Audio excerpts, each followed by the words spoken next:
The founding of London by the Romans around the year 47 AD marks the beginning of one of the most significant metropolises in world history. Under the rule of the Roman Empire, which at that time extended its power to the British Isles, a settlement with the name Londinium was established on the northern bank of the Thames. The Romans did not choose this location by chance. The river offered a natural connection between the land of Inner Britannia and the European mainland, which made Londinium early on into a strategically and economically important hub. Initially laid out as a small trading post, Londinium quickly developed into an important center for military and economic activities. The Roman engineers built bridges, fortified roads, and organized the settlement according to the typical Roman pattern with a clear street grid, public squares, forum, bathhouses, and administrative buildings. Especially the bridge over the Thames, the first permanent crossing of the river, was of central importance. It connected the Roman road network on both sides of the banks and made Londinium a traffic hub in the Roman province of Britannia. In a very short time, the settlement grew into a flourishing city with several thousand inhabitants. Merchants, craftsmen, soldiers, officials, and civilians streamed into Londinium from all parts of the Roman Empire, creating a lively, multicultural urban society. Imported goods such as wine from Gaul, oil lamps from the Mediterranean region, or luxury goods from North Africa bear witness to the economic significance of the young city and its integration into Rome's far-reaching trade network. But Londinium was not only a trading center, but also a symbol of Roman order and civilization. The construction of public buildings and temples, the emergence of a Latin-based administration, as well as the Roman way of life, from clothing to architecture to religion, left lasting traces in the city and its surroundings. Despite its strategic importance, Londinium was not free of dangers in the first decades. Around the year 60 AD, the city was almost completely destroyed during an uprising of the native Iceni under Queen Boudica. The Romans, however, bloodily crushed the revolt and rebuilt Londinium with greater determination. Larger, more strongly fortified, and provided with new infrastructure measures. This reconstruction initiated Londinium's rise to the most important city of Roman Britain. The founding of London by the Romans was therefore far more than just a militarily motivated outpost. It was the beginning of an urban, economic, and cultural development that laid the foundation for the later world city. Londinium stood at the beginning of a history that was to extend over 2 millennia, with all its ups and downs, but always in a central role in the heart of Britain. Roman city walls. Around the 2nd century AD, Londinium received a massive stone wall, an important step in the urban development of the Roman city, and an expression of the growing importance of Londinium within the province of Britannia. This city wall, known as the London Wall, was intended not only to provide protection from external threats, but also to underline the prestige and status of the city. Its construction marked a new phase in the history of Londinium, which was characterized by increasing urbanization, economic prosperity, and strategic relevance. The wall enclosed the Roman city center on an area of about 300 hectares. It was up to 6 meters high, around 3 meters thick, and consisted of carefully worked limestone blocks bound with Roman mortar. At regular intervals, watchtowers and city gates were integrated, serving both defense and the control of goods and people traffic. Particularly significant entrances such as the Lud Gate or the Bishop's Gate connected the city with the Roman long-distance roads that radiated out from Londinium in all directions.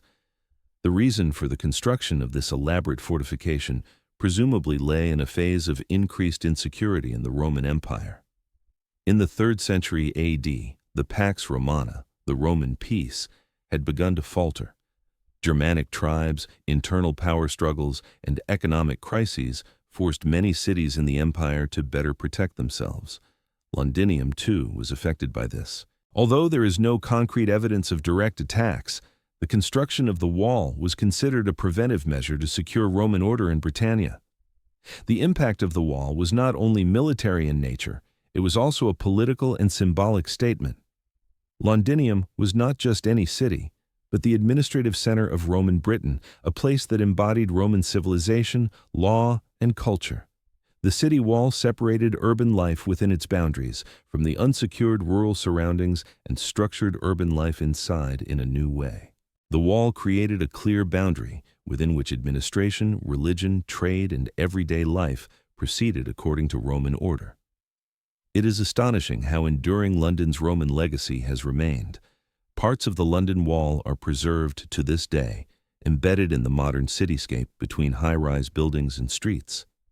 Remains of the wall are particularly well visible near the Museum of London or along Tower Hill Street, in the immediate vicinity of the later-built Tower of London. These remnants recall the Roman roots of London and how deeply ancient history is interwoven with the city's structure. The erection of the city wall in the 3rd century was therefore far more than a purely functional construction project. It was an expression of stability, authority, and Roman building skill. A stone testimony of an epoch that laid the foundation for London's further development and still visibly reverberates today. Withdrawal of the Romans. The withdrawal of the Romans around the 5th century meant a profound turning point in the history of London and all of Britain. With the official end of Roman rule began a phase of political and social collapse that practically brought Londinium, as a Roman-shaped city, to a standstill. What had once been a flourishing trade and administrative center turned within just a few decades into a largely deserted landscape of ruins. The departure of the Roman troops was not sudden, but the result of a gradual process of withdrawal. Since the late 4th century, the Roman Empire had increasingly been forced onto the defensive. The borders were under pressure, Germanic peoples penetrated deep into the empire, and internal power struggles shook the administration. Britannia lay at the outer edge of this vast empire and was ultimately sacrificed in times of crisis. When Emperor Honorius, in the year 410, called upon the British cities to defend themselves, this was the factual end of Roman presence on the island. For Londinium, this had devastating consequences. Without military protection, without supply from Roman administration, and without economic backbone, the city fell into a state of rapid decay.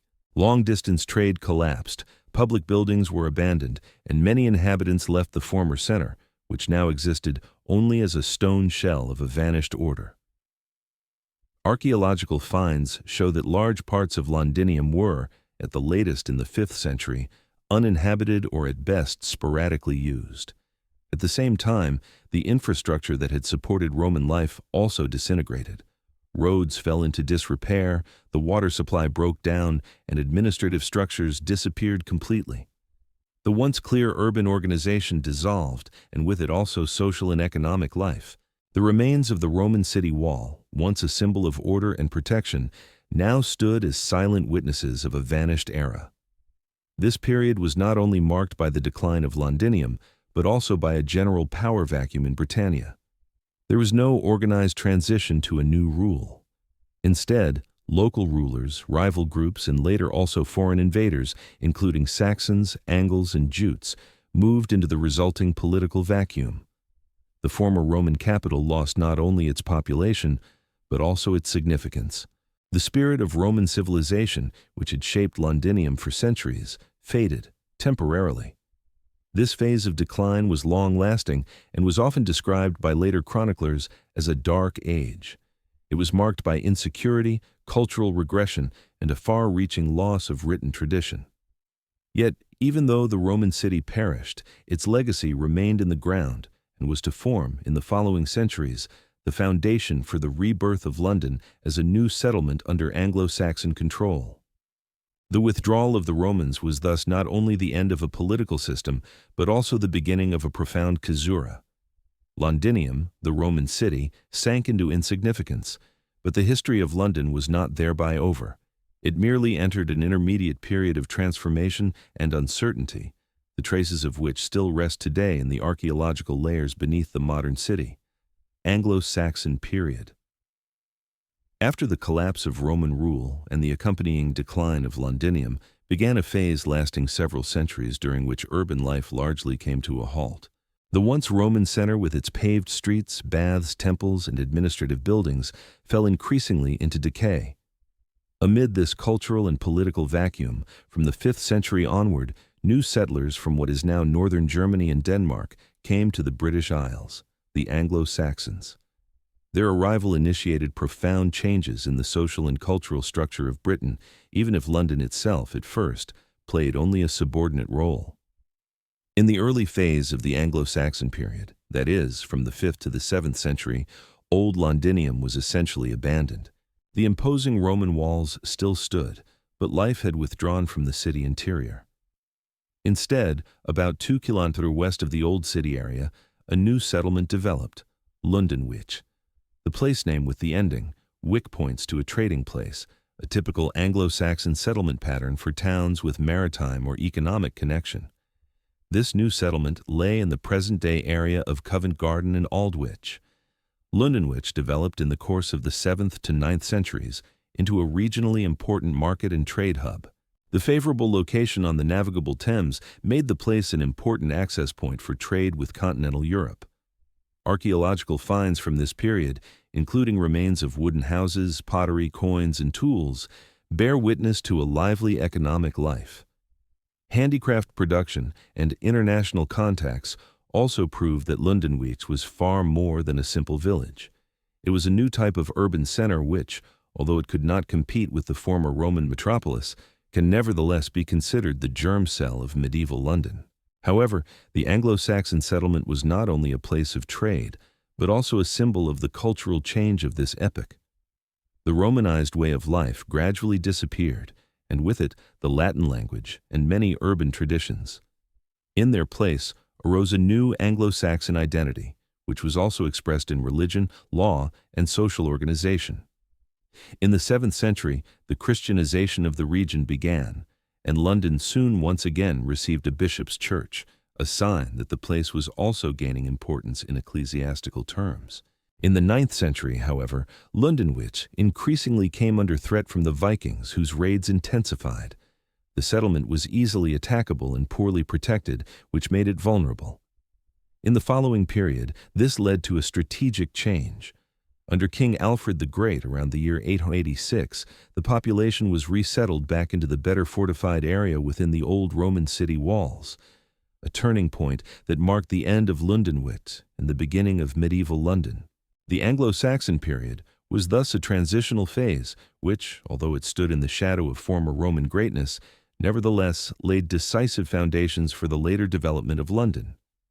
It demonstrates impressively that urban continuity does not always express itself in uninterrupted settlement, but also in the ability of a city to reinvent itself, out of the ruins of the past, in another place, under other conditions, yet with lasting significance. Viking Raids. In the 8th and 9th centuries, London, or more precisely Lundenwich, as the Anglo-Saxon settlement was called at that time, repeatedly became the target of violent raids by Scandinavian Vikings. These raids marked a new phase of insecurity and vulnerability in the city's history. While London had gradually gained in economic importance during the Anglo-Saxon period, the Viking attacks laid large parts of this development in ruins. The resurgent city was repeatedly devastated, plundered, and threatened in its very existence. The Vikings used the Thames as a natural access route into the interior of the land, and thus directly into the heart of the Anglo-Saxon settlements. For them, London was a rewarding target, as a trading post, as a settlement space, but also as a symbol of Anglo-Saxon power. Already in 842, Lundenwich was struck by a particularly devastating attack in which numerous inhabitants were killed and large parts of the city burned down. Further raids, for example in 855 and 872, led to the city's economic stagnation and caused many inhabitants to leave the region. The settlement was poorly fortified and offered little resistance against the well-organized Scandinavian warriors. The constant threat from the Vikings revealed the strategic weakness of Lundenwich, and ultimately led to a decisive turning point in London's history. Under King Alfred the Great, who reigned from 871 to 899, the situation changed fundamentally. Alfred was one of the most capable rulers of Anglo-Saxon England and recognized the importance of a well-fortified city in a strategically controllable location. Around 886, he therefore ordered the resettlement of the old Roman city core, the area within the still-standing London Wall. The newly fortified place received the name Lundenburg. This measure was more than a mere relocation. Alfred had the Roman walls repaired, the site newly structured, and a defense strategy developed to secure London against further Viking attacks. In this context, military strongholds, so-called boors, were also created in other parts of his kingdom, which functioned as a defensive system against the Norsemen. London Boor was integrated into Alfred's kingdom of Wessex, and from then on played an important role in the struggle against the Danes. The rebuilding of London within the Roman walls marked the beginning of its medieval development. From here, the city was able in the long term to withstand external attacks and consolidate its central role in the emerging English kingdom. Under Alfred's successors, in particular under his son Edward the Elder, London became an important center of trade, administration, and ecclesiastical organization. The Viking raids of the 8th and 9th centuries were thus, on the one hand, a time of devastation, but on the other hand, also a catalyst for the reorientation and fortification of London. Born out of necessity, Alfred the Great laid the foundation for a London that now established itself not merely as a settlement, but as a fortified, strategically controlled city, a decisive step on the path toward the later metropolis. Norman Conquest. The Norman Conquest of England in the year 1066 represents one of the decisive turning points in the history of London. With the victory of William of Normandy at the Battle of Hastings, not only did Anglo-Saxon rule over the land come to an end, but a profound transformation of the political, social, and architectural order also began, felt especially in the capital of the emerging Norman realm, London. After his military triumph, William, later William the Conqueror, quickly advanced toward London. By this time, the city had already established itself as an important trade and administrative center. Although the Londoners at first resisted, the city had to submit to the new power. William immediately recognized the strategic and symbolic value of London. To secure his control and permanently anchor his power, he ordered the construction, in that same year, of one of the most famous fortresses in the world, the Tower of London. The tower was more than just a military installation. It was a symbol of power. William had the first building, the so-called White Tower, constructed of massive stone, a clear sign of Norman strength in a land where such monumental fortresses had until then been hardly known. The White Tower served simultaneously as royal residence, fortress, and prison. Its massive presence on the banks of the Thames unmistakably demonstrated who now ruled England. Over the coming decades and centuries, the tower would be expanded further and its significance as a center of royal power consolidated. But the Norman Conquest had effects not only on the military level. The cityscape of London also began to change fundamentally. The Normans introduced new architectural styles, particularly Romanesque, which, with its round arches, massive walls, and monumental churches, shaped the face of the city. Many old Anglo-Saxon structures were replaced or built over, new castles and churches arose, and the city was more closely integrated into the new Norman administration. The English royal household now resided regularly in London, and the expansion of Westminster, where the Norman king was also crowned, underlined the city's growing importance as a center of power. In addition, the social and legal structures changed. William ordered a comprehensive survey of his realm, the so-called Domesday Book, around 1086, in which London and its surrounding areas were also recorded.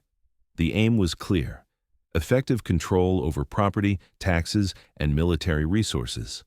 The hereditary Anglo-Saxon elite was largely dispossessed and replaced by Norman nobles, including in London, where now a new upper class determined the life and organization of the city.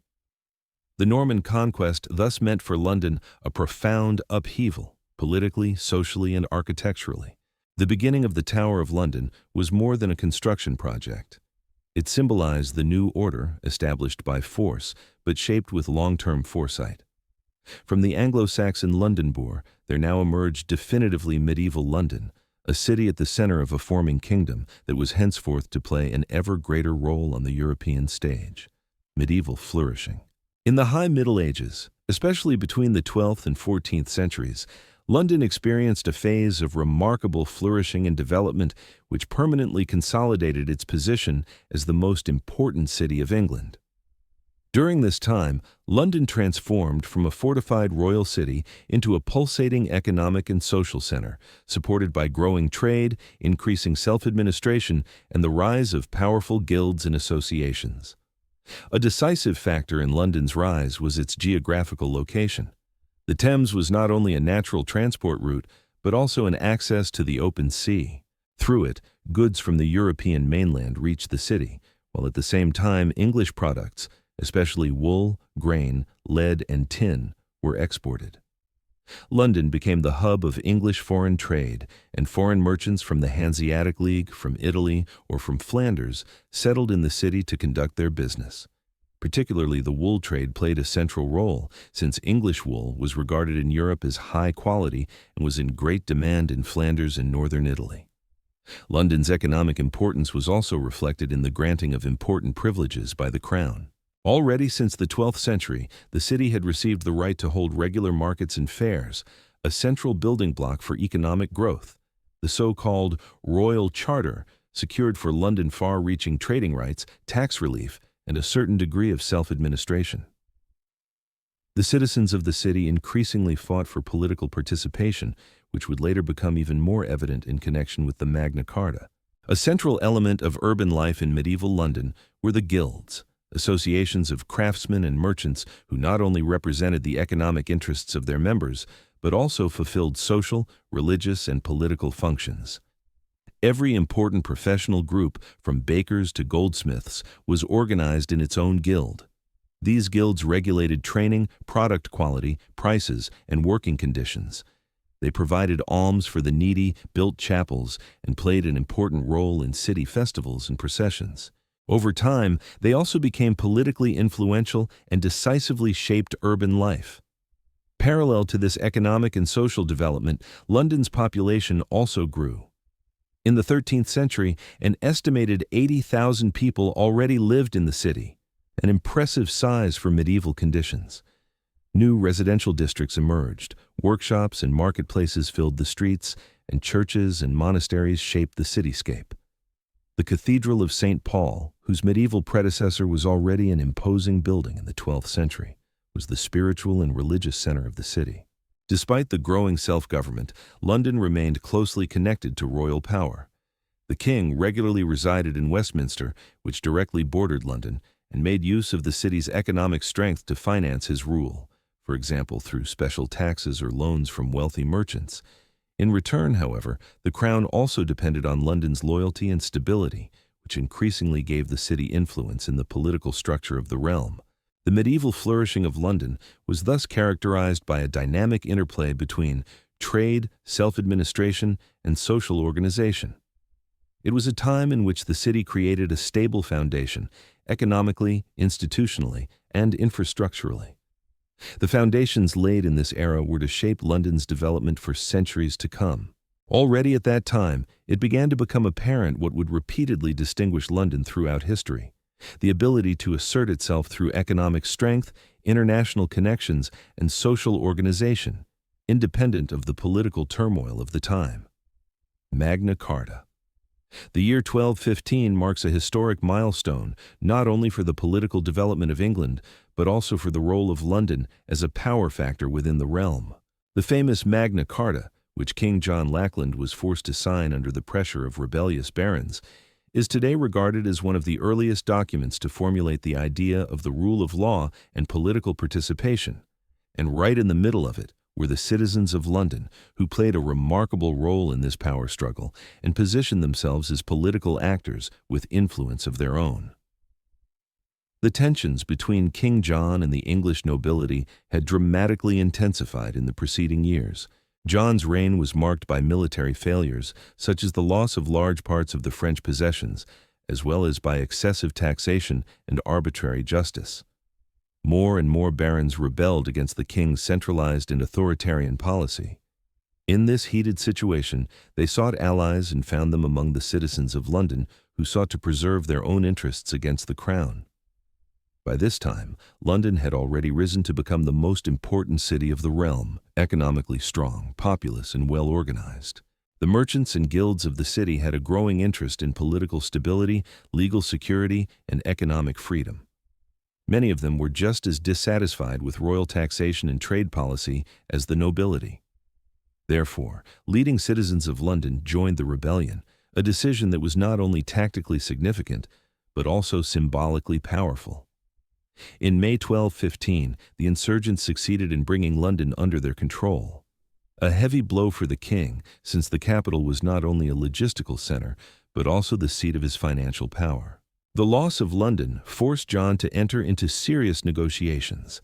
The barons, supported by the citizens of the city, demanded far-reaching concessions. The result was the signing of the Magna Carta on June 15, 1215, at Runnymede, a document that placed fundamental limits on the king and for the first time set down rights for subjects, in particular for the nobility. Particularly noteworthy, in the Magna Carta, London was explicitly mentioned. The city was promised the right to retain its ancient freedoms and privileges, a significant step toward institutional autonomy. This passage shows how strongly London's political importance had already grown, and that the city was taken seriously not only as an economic center, but also as a political force. Admittedly, the original Magna Carta was initially limited in its effect. John soon attempted to declare it invalid, and a civil war followed. Yet the symbolic and historical significance of this document remains undisputed to this day. It laid the foundation for later parliamentary developments in England and served for centuries as a reference point for rights of liberty and civic participation, not only in Great Britain, but worldwide. The role of London in the context of the Magna Carta shows that already in the early 13th century, the city was a self-confident actor in English politics. The support of the citizens for the rebellious barons was not only an expression of political dissatisfaction, but also a clear claim to participation, a claim that would continue to grow in the centuries to come and eventually contribute to the emergence of the modern parliamentary system. Thus, London stands not only geographically at the center of the country, but also at the heart of its liberal and political history. The Plague. The year 1348 brought, with the arrival of the plague, one of the most devastating catastrophes upon London, which shook the city to its very foundations. The so-called Black Death, as the pandemic was later called, claimed countless lives in a short time and changed not only the face of the city, but also the self-understanding of its inhabitants, their relationship to religion, to authority, and to the fragility of life. For London, the plague was far more than a medical crisis. It was an existential rupture in the social, economic, and cultural order of the Middle Ages. The disease likely reached England via merchant ships from the Mediterranean region and spread rapidly along the trade routes. As the largest port and transport hub of the country, London was naturally particularly vulnerable. When the plague spread in the city during the summer, no one was prepared for the scale of the catastrophe. Within just a few months, about 1/3 of the urban population died. Conservative estimates speak of around 30,000 to 50,000 people in a city that at that time counted about 80,000 to 100,000 inhabitants. The actual number may have been even higher, since many deaths were not documented or the official figures were incomplete. The symptoms of the disease, painful swellings, fever, shortness of breath, and rapid death, triggered panic and despair. Entire streets were depopulated, houses stood empty, and everyday life largely came to a standstill. The authorities were overwhelmed, medical knowledge was inadequate, and in many places the interpretation of events was dominated by belief in divine punishment. Clerics, doctors, gravediggers, many of those who were supposed to help, themselves became victims of the disease. Mass graves, such as at Smithfield or East Smithfield, were created outside the city in order to bury the dead in great numbers. The social consequences of the plague were profound. With the massive population loss, the demand for labor suddenly increased, which raised the bargaining power of the lower classes. Wages rose, the influence of urban workers grew, and many traditional dependencies began to crumble. Migration from the countryside increased, while living space in the city suddenly became less scarce. Entire guilds lost their members, which led to a temporary decline in craft structures. At the same time, the plague brought about a religious shock. Numerous people began to doubt the mercy of God, while others withdrew into even deeper piety or apocalyptic worldviews. The urban administration faced immense challenges. The city council attempted to counteract with measures such as quarantine, the control of markets, and the limitation of public gatherings, an early precursor of modern public health policies. At the same time, efforts were made to maintain order and trade as best as possible, so as not to lose completely the economic basis of the city. In the long term, the Black Death was a turning point in the development of London. The city was indeed hit hard, but it also showed a remarkable capacity for renewal. In the decades following the plague, social and economic upheavals occurred that permanently changed medieval society. The consequences of the plague contributed, among other things, to the dissolution of the feudal order and the strengthening of the cities.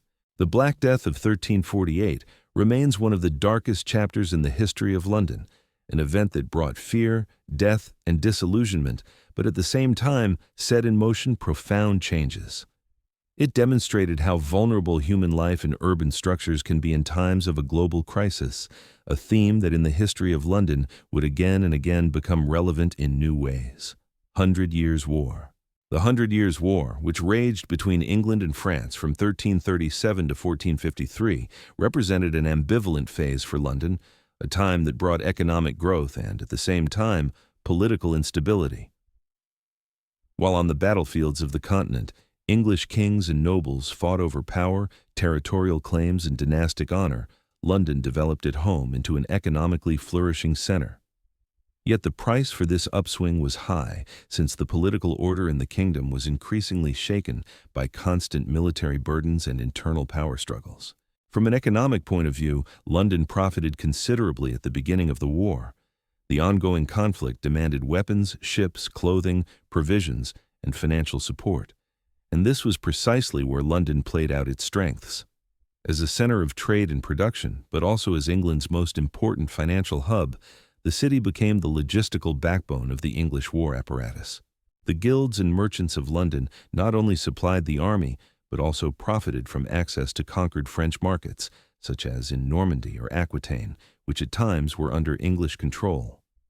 The export of English wool flourished, and through the Thames goods were shipped in massive quantities, which raised London's port operations to a new level. At the same time, London's merchant organizations, in particular the merchant adventurers and the worshipful companies, grew stronger and increasingly took influence on city politics. The profits from the war flowed not only into the expansion of trading fleets, but also into public infrastructure and splendid buildings such as churches, guild halls, and houses. The city grew, and its self-confidence as an economic power increased further. Yet, the economic upswing was accompanied by political tensions. The war caused enormous financial burdens for the crown, and ever new taxes were levied to finance military campaigns. The citizens of London, especially the wealthy guilds and families, were regularly called upon to pay, a circumstance that often led to protests. At the same time, the English monarchy came under enormous pressure from the protracted war. Changes of reign, disputes over the throne, and the growing influence of rival noble families led to an unstable balance of power, which also affected London. The city repeatedly became the stage of political intrigues, revolts, and violence. Noble factions attempted to gain influence over the realm through control of the capital. Especially in the second half of the war, as military failures increased and popular support for the conflict waned, London increasingly fell between the fronts. The political disputes between the houses of Lancaster and York, precursors of the later Wars of the Roses, already began during this time, and London, as the seat of government, economic center, and symbol of royal power, was again and again drawn into the struggle for influence. Social tensions also became apparent. The plague waves of the 14th century, combined with economic inequality and the pressures of war, led to growing discontent among the city's lower classes. The Peasants' Revolt of 1381, when insurgents under Wat Tyler advanced into London and threatened the king, was a clear warning signal to the ruling elites. Despite these conflicts, London succeeded in consolidating its economic position. The city emerged strengthened from the phase of the 100 Years' War, not least because it had learned to navigate between shifting political power relations and to assert its own autonomy. The economic infrastructure laid down in this period formed the foundation for London's further rise in the Renaissance and beyond. The Hundred Years' War was thus, for London, a time of contradictory developments: economic wealth on the one hand, political uncertainty and social tensions on the other. But precisely in this tension was revealed that capacity for adaptation and self-assertion which was to shape the history of the city again and again.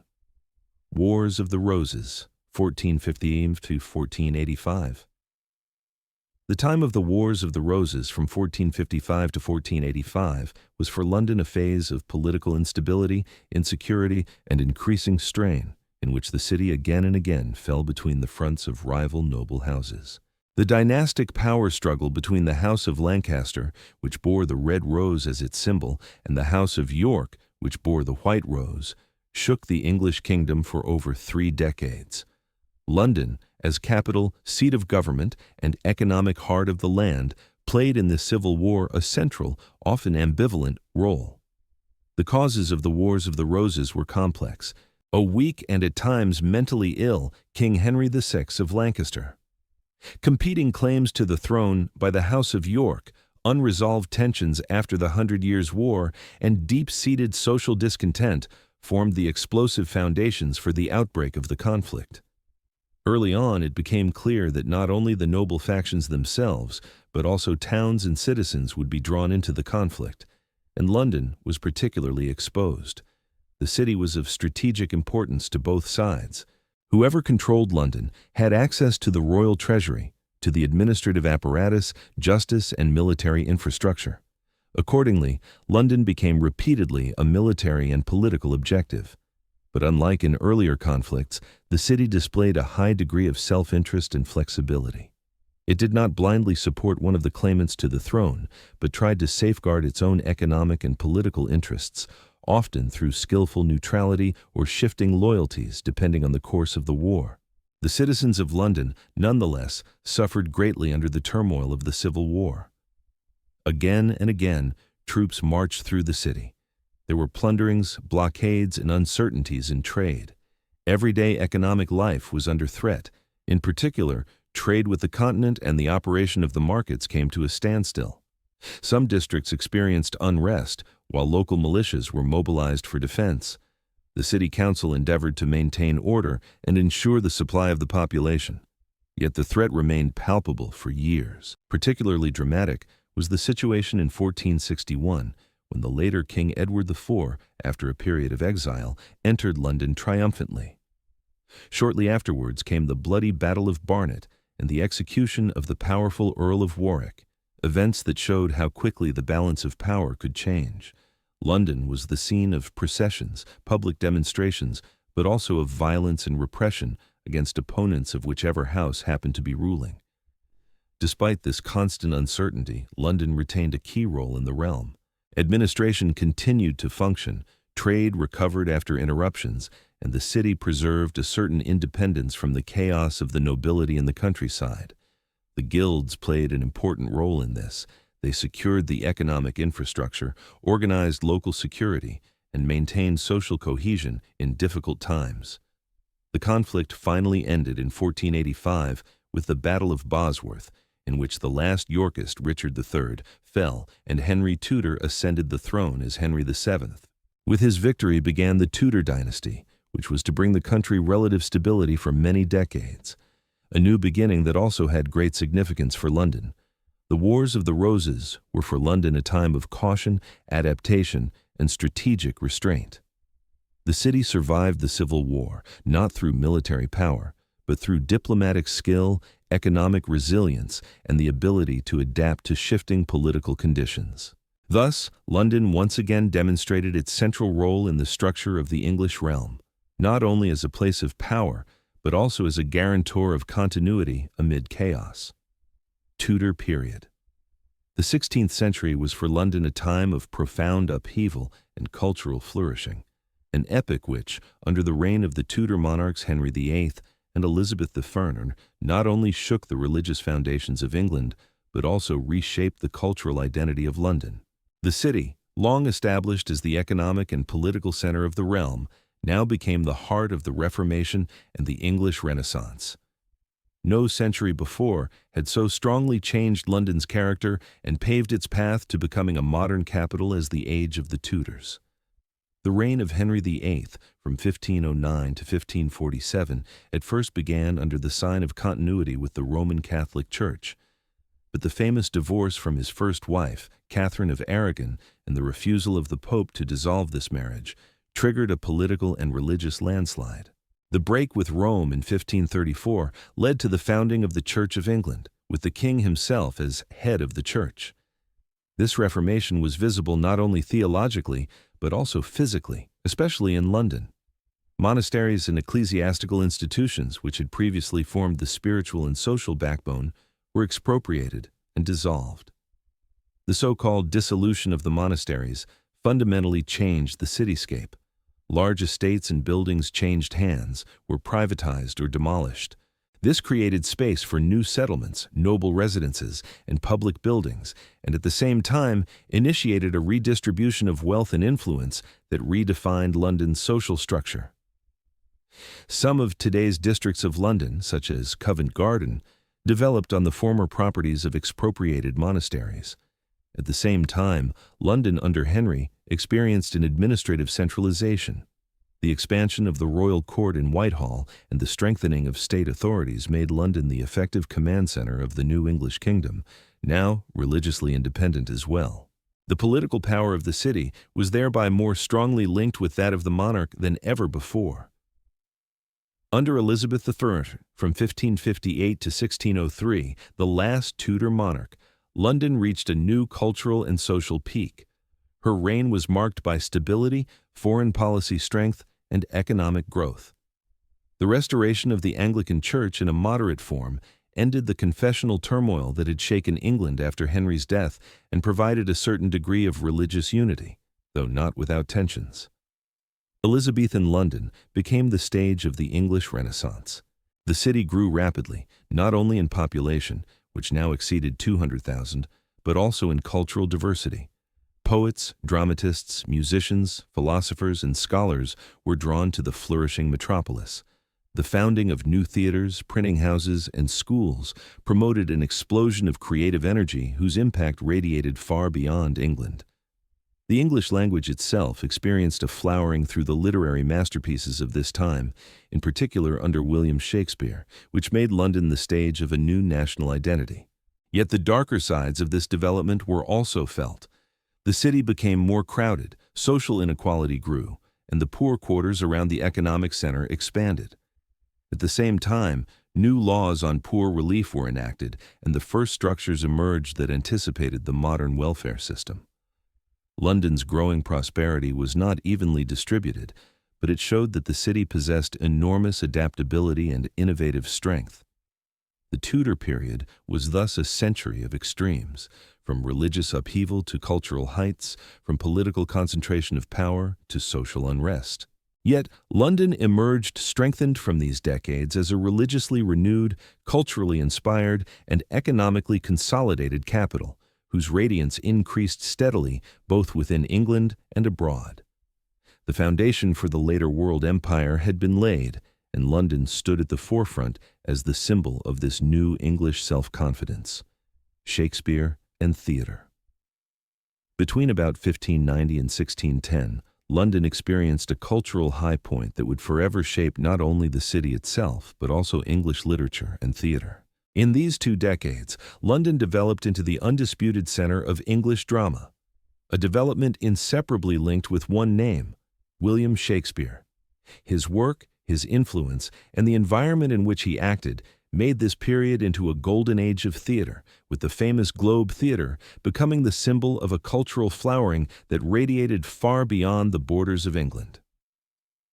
By the end of the 16th century, London was a fast-growing, dynamic metropolis with over 200,000 inhabitants, a magnetic place for merchants, artists, adventurers, and intellectuals. With the economic prosperity and political stability under Queen Elizabeth, the need for entertainment, education, and cultural expression also grew. Theater became the most popular form of public amusement, and numerous playhouses arose along the Thames, often outside the medieval city boundaries, since the city council regarded theater with skepticism and preferred to keep it under control. One of these theaters became the embodiment of Elizabethan drama, the Globe Theatre, built in 1599 on the southern riverbank in Southwark. It was operated by the acting troupe Lord Chamberlain's Men, whose most prominent member was William Shakespeare. The Globe was a round, open amphitheater with space for up to 3,000 people, from the simple folk, the groundlings, standing in the courtyard, to the covered galleries for wealthier visitors. The stage jutted into the audience, and the direct contact between actors and spectators made every performance a lively spectacle, often accompanied by interruptions and interjections. Shakespeare's plays, including Hamlet, Macbeth, Othello, King Lear, Romeo and Juliet, and many others, were written not only for the elite court, but also for a broad urban audience. They combined profound character studies and philosophical questions with exciting plot lines, humor, and political commentary, a mixture that made theater into the moral, social, and intellectual stage of the time. Shakespeare and his contemporaries such as Christopher Marlowe, Ben Jonson, or Thomas Dekker created a new form of public discourse in which human nature, power, love, betrayal, and social issues stood at the center. The theater culture of those years was, however, not without controversy. The authorities feared social unrest, moral decline, and the spread of diseases, especially during times of plague when public gatherings were banned. Yet the people of London were not deterred in their enthusiasm. Theaters became meeting places for all social classes, places of emotion, reflection, and community. For many, a theater visit was not just entertainment, but an entry point into the world and into their own society. The patronage of the arts by Queen Elizabeth and later by James I also played an important role. Both rulers saw in theater an instrument of representation and of national identity. Shakespeare's troupe itself was renamed the King's Men in 1603, after James I took them under royal protection, a clear sign of royal recognition. Theater also altered London's cityscape architecturally.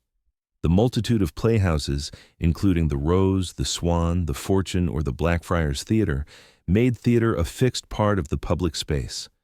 Street vendors, printers, musicians, and taverns profited from the new cultural life, and the district south of the Thames became a pulsating entertainment quarter with inns, music, plays, and not seldom also gambling and prostitution. The time from about 1590 to 1610 was thus more than just a literary chapter in the history of London. It was a cultural awakening that made the city into a place of words, of ideas, and of emotions. Shakespeare and the Globe Theatre stand today as symbols of this spirit, which turned London into one of Europe's great cultural capitals. In this short but intense epic, the foundation was laid for a cultural tradition that is still alive today in the city's theaters, literary houses, and festival stages. Growth into a metropolis. Over the course of the 16th and 17th centuries, London transformed from an important but still comparatively compact trading city into a pulsating metropolis that increasingly represented the economic, political, and cultural center of England, and soon also of the emerging British World Empire.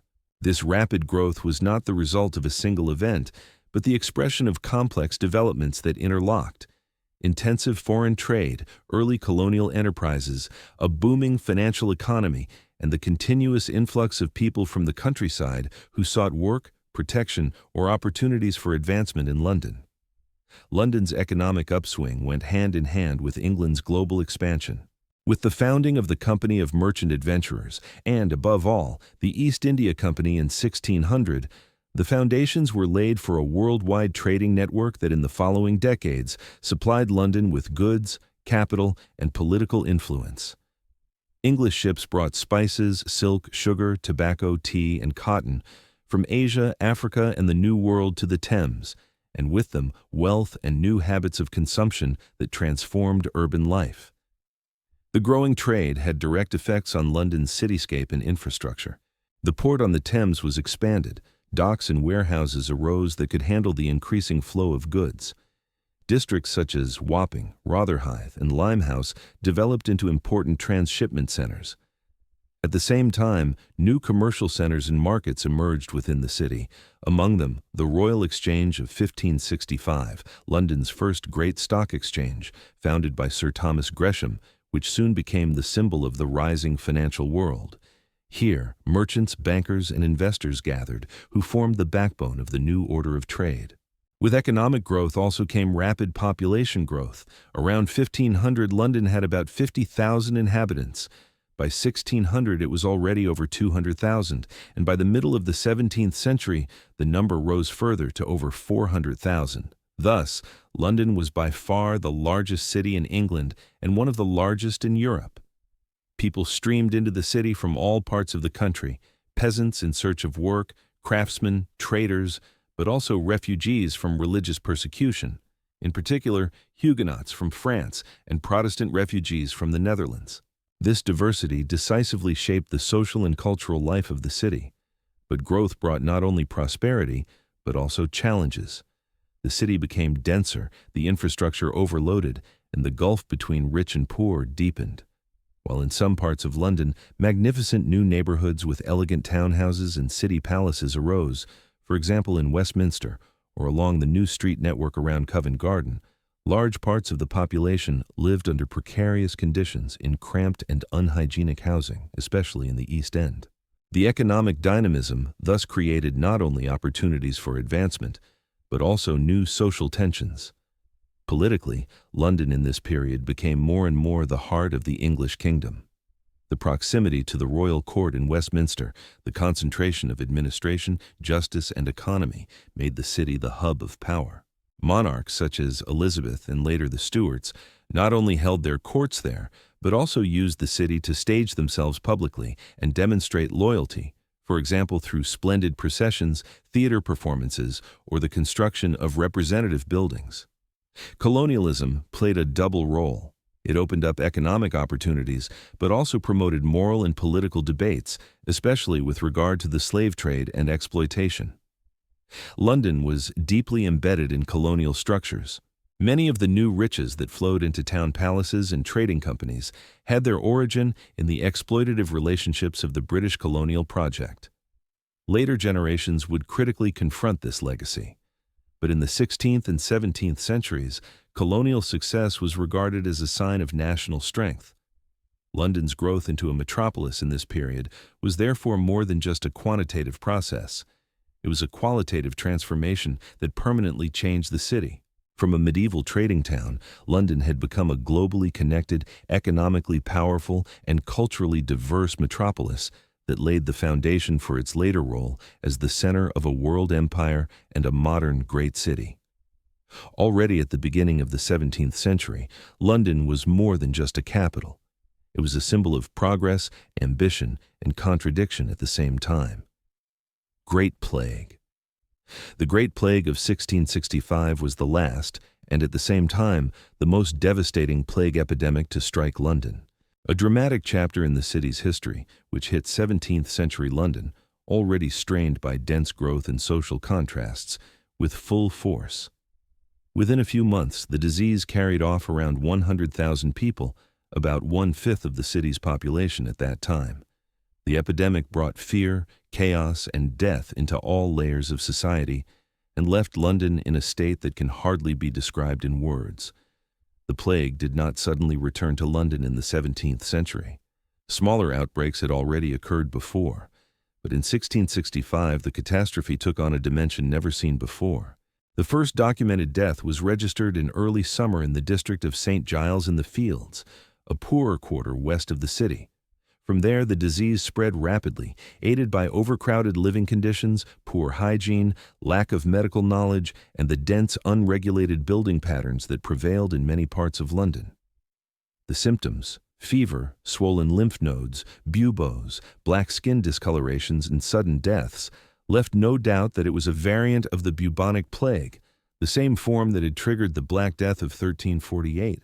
But unlike in the Middle Ages, London was by then a megacity with over 400,000 inhabitants, a tightly interconnected, economically flourishing but extremely vulnerable organism. The authorities reacted late, but with increasing severity. Quarantine measures were introduced, infected houses were locked up and marked with a red cross and the inscription, "Lord, have mercy upon us." Guards prevented residents from leaving their homes. Many died behind closed doors. Plague doctors, with their iconic long masks, treated the sick or recorded deaths, but were powerless against the spread. Churches began to ring funeral bells without pause. Mass graves were dug outside the city, and often there was hardly enough time for burials. The dead were loaded onto carts and sometimes brought to their final rest at night. Everyday life came to a halt. Trade, crafts, and public transport collapsed. Schools and theaters closed. The stock exchange and the Royal Exchange stood still, and many wealthy citizens, including King Charles II and his court, fled into the countryside. Left behind was a deserted, silent city, its streets marked by poverty, death, and despair. Only the poor, the unemployed, nurses, gravediggers, and a few clergymen remained, bearing the risk in the midst of a society that in many respects lost its inner cohesion. In this time, famous written testimonies also arose that deliver a haunting picture of the catastrophe. Most famous is the diary of Samuel Pepys, a high official of the Admiralty, who described the plague year impressively, from the mood in the city to the political reactions. His reports provide a unique insight into the emotional and social dimension of the epidemic. Fear, isolation, mistrust, and the attempt to preserve normality despite everything. In the winter of 1665, the epidemic slowly began to subside. It remains unclear whether this was due to a natural limitation, climatic conditions, or the burning out of chains of infection. What is certain, however, is that the plague left lasting traces, demographically, psychologically, and in the urban structure. Only 1 year later, in 1666, the Great Fire of London would destroy large parts of the city. Yet, in a certain way, it also meant an opportunity. During the Reconstruction, many of the winding, unhygienic structures that had contributed to the rapid spread of the plague were removed. Looking back, one can say that the Great Plague of 1665 marked the end of an era, the last great outbreak of a disease that had shaped life in Europe for centuries, and the dark harbinger of a profound transformation that would shape London into a modern city. Great Fire of London. The Great Fire of London in 1666 counts among the most devastating urban catastrophes in the history of the city, and at the same time, one of the most formative turning points in its development. Within only 4 days, from the 2nd to the 6th of September, the greater part of the medieval city of London was destroyed by a massive fire. Around 4/5 of the buildings, including more than 13,000 houses, 87 churches, and numerous public institutions, went up in flames. Yet from this catastrophe arose not only destruction, but also the chance for a new beginning in urban planning, which raised London architecturally, hygienically, and functionally to a new level. The fire began in the early morning hours of September 2nd in a bakery on Pudding Lane, near London Bridge. The city at that time was a network of narrow, winding alleys and densely packed wooden houses, often multi-storied with overhanging facades. Many buildings were constructed with highly flammable materials, and chronic overcrowding and poor fire prevention measures prevailed. The summer months before had been unusually dry, and a strong east wind favored the rapid spread of the flames. The firefighting efforts were at first uncoordinated and ineffective, although in earlier times so-called fire breaks, the targeted demolition of houses to create barriers, had been practiced. Hesitant action and the lack of central coordination prevented swift intervention. Only once the fire was completely out of control were massive countermeasures introduced, at times even with military force. Nevertheless, by September 6th, the fire had destroyed the greater part of inner London. Large sections of the city lay in ruins. Tens of thousands were homeless, countless businessmen ruined, archives and cultural treasures lost. Despite the massive material destruction, comparatively few human lives were lost. Official figures speak of only a handful of deaths. Historians, however, suspect that the actual number was much higher, especially among the poor and the elderly, whose deaths were not recorded. Particularly dramatic was the loss of economic infrastructure. Warehouses, markets, banks, and the central trading hub, the Royal Exchange, were destroyed. For a city that was only just recovering from the Great Plague of the previous year, this was a double shock. Yet from the ashes of old London, within only a few years, a new, more orderly and more modern city arose. Soon after the fire, plans for reconstruction began. Various architects, including the famous Sir Christopher Wren, submitted ambitious proposals. Broad boulevards, open squares, symmetrical street grids, and monumental public buildings were to shape the new London. Although many of these idealistic designs were not fully realized for practical and financial reasons, some central principles were incorporated into the rebuilding. New building regulations were issued that prohibited the use of wood in facades and instead prescribed stone and brick. Streets were widened, fire breaks created, and water supply and sewage improved. These measures laid the foundation for a safer, more stable, and more hygienic London. The most prominent building of this new phase was the new St. Paul's Cathedral, designed by Sir Christopher Wren, which became the architectural landmark of the city, a symbol of its rise from the ruins. Economically, too, London succeeded in rebuilding more quickly than many had expected. The financial market stabilized, new business districts emerged, and through the simultaneous expansion of British colonial trade, new capital flowed into the city.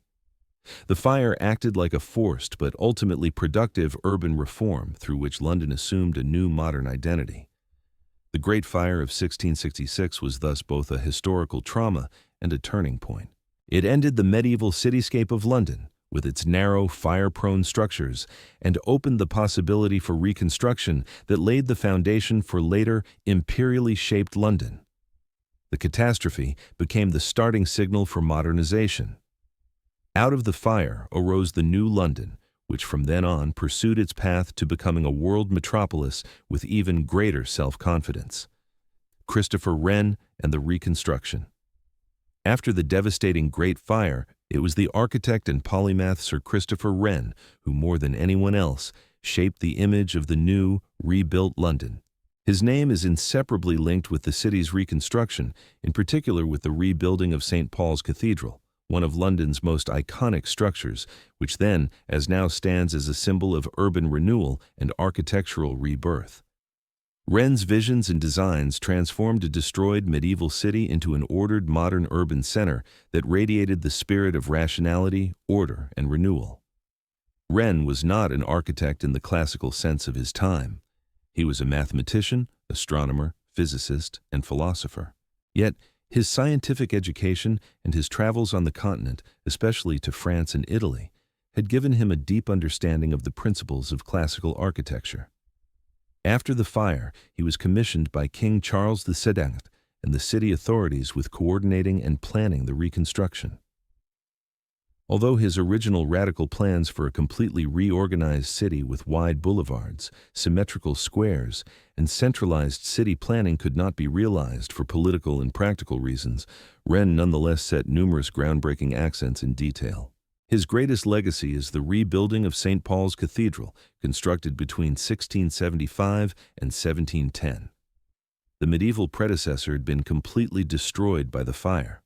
Wren developed a bold design in the style of English Baroque, inspired by Roman and French architecture, but unmistakably bearing his own signature. The new cathedral was the first large building of its kind in England to be constructed entirely in stone. Monumental, solemn, harmonious in proportion and expression. Particularly impressive is the massive dome, which to this day dominates London's skyline. At over 110 meters in height, it was at the time of its completion the second largest church dome in Europe after St. Peter's in Rome.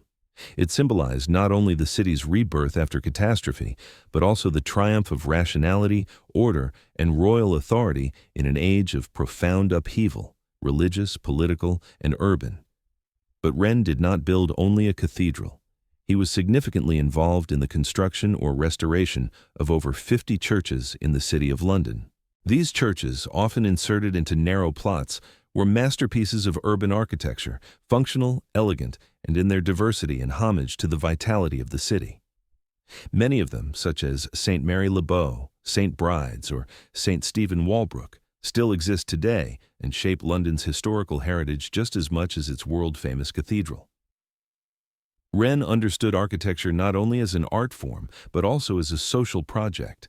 He created spaces for worship, encounter, and order, buildings that fulfilled both spiritual and civic functions. In doing so, he became the spiritual father of a London that reinvented itself after catastrophe, self-confident, pragmatic, and ambitious. His work continued to be honored for centuries afterward. Inside St. Paul's Cathedral, beneath the dome, Wren is buried. On his gravestone stands a famous Latin sentence, "If you seek his monument, look around you." These words summarize the enduring legacy of a man who, out of ruins, shaped a new city and created an architectural heritage that defines London to this day. Sir Christopher Wren was more than a builder. He was the creator of a vision, a city that renews itself through catastrophe and rises again to new greatness. Industrial Revolution. With the Industrial Revolution, which began toward the end of the 18th century and unfolded its full effect in the 19th, London entered an unprecedented new phase of its history. The city developed not only into the economic and political heart of the British Empire, but also grew rapidly into the largest city in the world. No previous epoch had transformed the urban landscape, the social fabric, and London's self-image so profoundly as the age of steam engines, factories, and colonial expansion.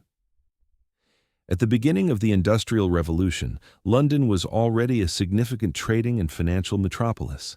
But now the city became the motor and symbol of an entire empire that stretched across parts of the globe. The economic boom was based on a combination of technological progress, capitalist entrepreneurship, access to global raw materials, and not least, the exploitation of colonial resources and labor. In this context, London assumed a dual role as the control center of industrial capitalism and as the ideological center of an imperial world order. Population growth was dramatic. Around 1800, London counted about 1 million inhabitants. By the middle of the 19th century, already over 2 million, and by 1900 the city had grown to more than 6 million residents, more than any other city in the world at that time. This explosive urbanization went hand in hand with the expansion of the city beyond its historic boundaries. New districts arose at a rapid pace, particularly in the east and south. Entire urban landscapes were newly created through railway lines, industrial plants, workers' quarters, business centers, and social institutions. Technological progress shaped everyday life. The steam engine revolutionized not only production, but also transport. Steamships turned the Thames into a main artery of global trade, while the rapidly developing railway network connected London with the rest of England and soon with all of Europe. The city was crisscrossed with 9 major railway stations: King's Cross, Paddington, Waterloo, monumental structures that became symbols of modern mobility and industrial self-confidence. With economic power also grew political influence. London was not only the seat of monarchy and parliament, but developed increasingly into a global center of diplomacy, administration, and imperial governance. Colonial goods such as tea from India, sugar from the Caribbean, cotton from Egypt, or ivory from Africa defined supply and consumption in the city. At the same time, London became the metropolis of money. The City of London emerged as an international financial hub where banks, insurance companies, and trading houses flourished. The London Stock Exchange played a central role in the global distribution of capital. Yet this immense progress came at a price. With growth came poverty, overpopulation, pollution, and social contrasts. While in West London, magnificent neighborhoods with boulevards, theaters, and elegant townhouses arose, in the East End, hundreds of thousands lived in miserable conditions, without sanitary provision, medical care, or social security. Slums, child labor, and a high mortality rate defined the lives of many Londoners. The social consequences of industrialization were vividly described by authors such as Charles Dickens and shaped the image of Victorian London both in literature and in political debate. Despite all challenges, the Industrial Revolution was for London an era of superlatives. The largest city in the world, the most powerful financial metropolis, the center of a world empire in which, as was said at the time, the sun never set.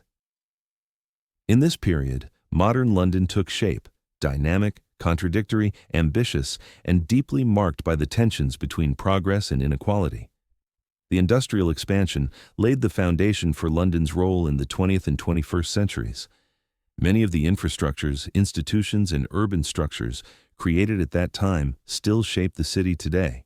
The Industrial Revolution was not only a technological upheaval, it was a historical moment in which London reinvented itself as a world city, as a symbol of modern urbanity, as an expression of global power, and as a mirror of the social upheavals that progress brought with it. Slums and poverty. Despite the enormous economic growth and London's impressive development into the largest city in the world during the Industrial Revolution, the reality for a large part of the population was shaped by poverty, misery, and hopelessness. Behind the facade of imperial splendor, magnificent boulevards, and rising financial palaces, another side of London existed, a world of narrow alleys, dark courtyards, and overcrowded tenements. Especially in the East End, the working-class district in the east of the city, the extreme social contrasts that characterized the Victorian era in all its contradictions became visible. The rapid population growth of 19th-century London, fueled by rural exodus, immigration, and industrial employment opportunities, led to an extreme housing shortage. Hundreds of thousands lived in so-called slums, makeshift or dilapidated housing, often without running water, sewage systems, or heating. Several families often shared a single room. Diseases such as tuberculosis, typhus, and cholera were omnipresent, since sewage was discharged unfiltered into open ditches or directly into the Thames, the city's main drinking water source. Particularly notorious were districts such as Whitechapel, Spitalfields, and Bethnal Green. Here lived the poorest of the poor: dock workers, factory workers, seamstresses, day laborers, street vendors, orphans, and prostitutes. Work was hard, insecure, and poorly paid. Child labor was an everyday reality. Those who found no employment depended on alms or on the dreaded workhouse, state-run poorhouses that resembled prisons more than social institutions. In them reigned a rigid regime that regarded poverty as moral failure and sought to discipline the needy through hard labor. At the same time, only a few kilometers away in the West End and in newly built districts such as Kensington or Belgravia, lived the wealthiest families of the empire: bankers, entrepreneurs, politicians, and nobles. In splendid townhouses with servant gardens and private carriages, they enjoyed a life of luxury that had nothing in common with the misery of the slums. This geographical proximity of wealth and destitution made London a city of extremes and a focal point of social tensions. The grave grievances gave rise to the first forms of social resistance and reform movements. Churches, charitable organizations, journalists, and individual politicians began to draw attention to the conditions. The literary works of Charles Dickens, such as Oliver Twist, Bleak House, or Hard Times, showed a broad public the suffering of the urban underclass and called for social responsibility. At the same time, the first municipal measures were taken to improve living conditions. New sewage systems were planned, street lighting introduced, and the first social housing constructed. Despite these initiatives, the social divide remained deep. The Industrial Revolution had brought wealth and influence to a small elite, yet millions lived on the margins of existence, visible but largely voiceless.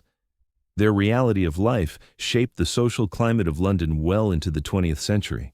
The slums and the poverty of Victorian London thus stand not only for social failure, but also for the dark side of progress. They remind us that economic growth alone does not create a just society, and that any metropolis, however splendid it may present itself, can only remain stable in the long run if all parts of its population share in prosperity. In this respect, 19th-century London was a lesson in inequality, and at the same time, a starting point for later reforms that would gradually change the social face of the city. Thames, shipping, and trade. For centuries, the Thames had been the lifeline of London. But in the age of industrialization and global trade, particularly in the 18th and 19th centuries, it developed into the pulsating center of a worldwide trading empire. Navigation on the Thames made London one of the most significant and busiest ports in the world, a hub of exchange of goods between Europe, the colonies, and the emerging industrial regions. The Port of London was not only a place of economic transshipment, but also an expression of imperial power, technical innovation, and urban dynamism. Since Roman times, the Thames had been a decisive locational factor in London's development, but its full economic importance only unfolded with the global expansion of British trade. In the 18th century, London was the center of the so-called triangular trade, the trade triangle between Europe, Africa, and the Caribbean. British manufactured goods were exported to Africa, exchanged there for enslaved people who were shipped to the plantations of the Americas, from where raw materials such as sugar, tobacco, and cotton came to London.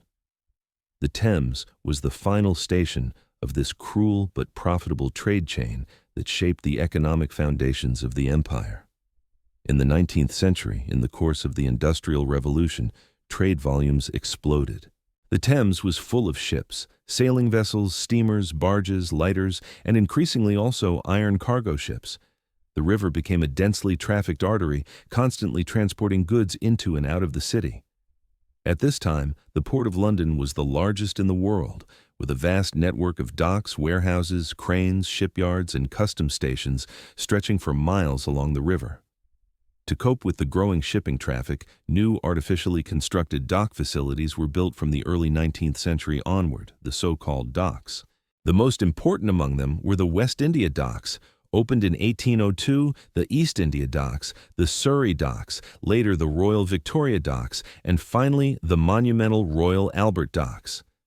These facilities were technical masterpieces. They had locks that functioned independently of the tides, powerful storage systems, and railway connections that carried the flow of goods deep into the interior of the country. The goods that came to London via the Thames were diverse: tea from India and China, coffee from South America, spices from Southeast Asia, furs from Canada, wool from Australia, ores from Africa, cotton and sugar from the Caribbean. At the same time, British industrial goods such as textiles, machines, and weapons left the port for all continents.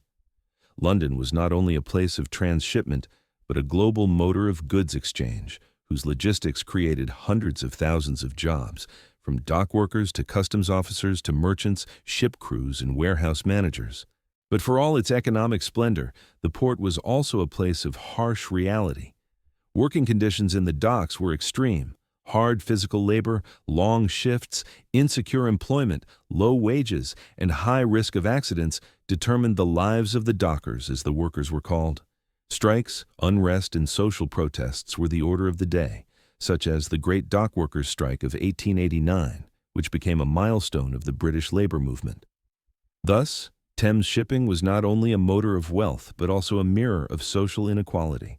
The goods that flowed through the port connected London with the entire world, yet they also made visible how much this globalization rested on the exploitation of colonial rule and unequal power relations.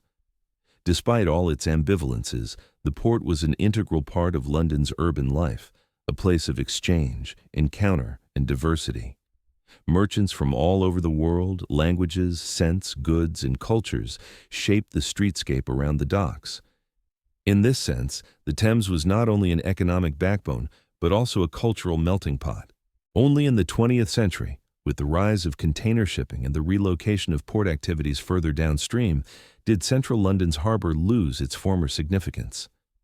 Yet, its history lives on today, in the architecture of the converted warehouses, in the street names of the docklands, and in the collective memory of a city that once connected itself to the world through the river. The Thames shipping was the heart of the imperial metropolis, pulsating, loud, chaotic, but vital for London's rise to world city. Opening of the first underground. With the opening of the world's first underground railway in 1863, London once again made history, this time as a pioneering city of modern urban mobility. The so-called Metropolitan Railway, which ran between Paddington Station, then Bishop's Road, and Farringdon, was a technical and organizational masterpiece. Today, it is regarded as the forerunner of the London Underground, affectionately called the Tube, and marked the beginning of a completely new understanding of urban space, transport, and infrastructure. The idea of an underground railway was born in the mid-19th century out of sheer necessity. London's population had exploded due to the Industrial Revolution, from about 1 million in 1800 to over 3 million by the mid-century. Streets were congested, and inner-city traffic regularly ground to a halt. Horse-drawn carriages, omnibuses, and the newer above-ground railways were no longer sufficient to meet the rising demand for mobility. Particularly commuters from the suburbs crowded into the center daily and encountered a city that seemed on the verge of suffocating in traffic. The solution was as visionary as it was radical: the construction of a railway tunnel directly beneath London's streets. After years of technical and political planning, work began in 1860, largely using the cut-and-cover method, in which long trenches were dug along the planned route, the tracks laid and then covered with arched brick vaults. Despite logistical challenges, the construction had to proceed through densely populated neighborhoods. The project advanced rapidly. On January 10, 1863, the Metropolitan Railway was ceremoniously opened. The first line ran along a nearly 7-kilometer route, with stations such as Baker Street, Euston Square, and King's Cross, many of them still in operation today. At first, steam trains ran through the tunnels, which indeed revolutionized mobility, but also made air quality underground a serious challenge. Nevertheless, the public response was overwhelming. Already on the very first day of operation, more than 30,000 people used the new connection, a clear sign of how urgently this innovation was needed. The success of the first line quickly led to the expansion of the network. Other private companies began building their own lines, and in the following decades, an ever-denser, widely branched tunnel system emerged beneath the city. Especially in the 1890s, with the advent of electric traction, a new phase began. The first electric line, the City and South London Railway, was opened in 1890, marking the beginning of the modern underground in today's sense. The tube fundamentally changed London. It enabled the expansion of the city beyond its traditional boundaries, since commuters could now travel more quickly from distant residential areas into the center. Entire new districts, such as Kensington, Hammersmith, or Brixton, developed in close connection with the underground lines. Socially, too, the underground had an enormous impact. It mixed population groups, connected different neighborhoods, and created a new awareness of urban interconnection. The underground also became a symbol of London, with its iconic stations, the famous roundel, the circular logo, and the characteristic map designed in 1933 by Harry Beck. The tube is far more than just a means of transport. It is a cultural heritage. Slogans such as "Mind the Gap" belong today to the collective memory of the city. In retrospect, the opening of the London Underground in 1863 was a milestone of modernity. It showed how technical progress could be harnessed to master the challenges of growing cities.